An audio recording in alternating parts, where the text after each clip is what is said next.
Hi, everyone. It's Pastor Dan along here with my buddy Duke, and I want to share with you some uplifting thoughts during these uncertain times.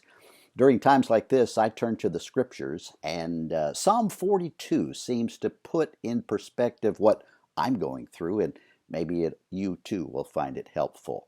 In the Voice translation, I love the Voice translation. Psalm 42:1, my soul is dry and thirsts for you, true God, as a deer thirsts for water. It's that expectation. You might find yourself saying, Lord, what's happening? How can we get through this? In verse 11, the psalmist says, why am I so overwrought? Why am I so disturbed? Why can't I just hope in God? Despite all my emotions, I will believe and praise the one who saves me, my God. I've been calling people to stay connected. I'm self-quarantined. I'm one of those at-risk individuals, and I'm doing my role in helping during this worldwide pandemic, this national emergency, this time of uncertainty where the bad news can be so confusing that we don't know what is going on. One thing we do know is that our first responders and our healthcare professionals are those who are on the front lines in helping us get through this difficult time. And so we need to thank them. We need to pray for them. We need to be there and encourage them together. In my calls, I've been asking people, so what are you doing to stay healthy? What are you doing to protect others and not spread the virus or get the virus? And so some people are saying, well, I go to Dairy Queen, go through the drive-through and get a Blizzard. It helps my cabin fever. Another person said, I don't know what to do. It's the end of the world.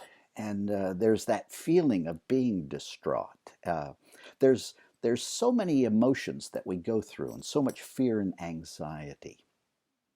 And I think what the psalmist is doing, this is a psalm of contemplation. It's the second book of Psalms. There are 5 books of the 150 chapters. And this Psalm 42 begins the second. And he's remembering what God has done.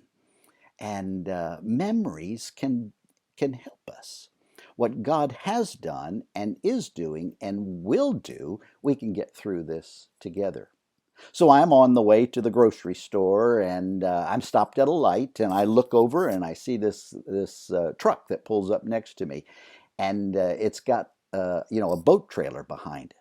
And all of a sudden, it takes me back, and I start remembering when all right, Duke, I realize this can be boring, but hang on, hang on. We'll get through this together. So I'm remembering what it's like as a kid because when I was growing up, we moved every year of my life until I was in the 9th grade. And then we lived 4 years in Florida on a canal. And so even when I couldn't drive, wasn't old enough to drive, I could get in the boat and I'd head out. And there were some great times. The canal would go to the intercoastal, go from Fort Lauderdale down to Miami.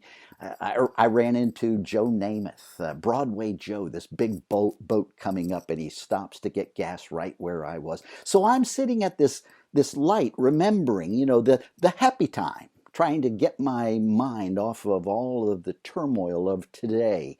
And the guy behind me, of course, is blowing the horn. And oh yeah, brings me back to reality. So, what about you? What do you remember of when God helped you in the past? We've all gone through hard times. I know I've gone through some really difficult challenges.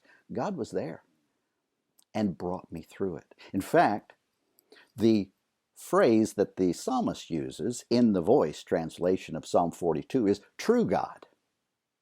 And it reminds me of the name that we called Christ, Jesus, Emmanuel, God with us.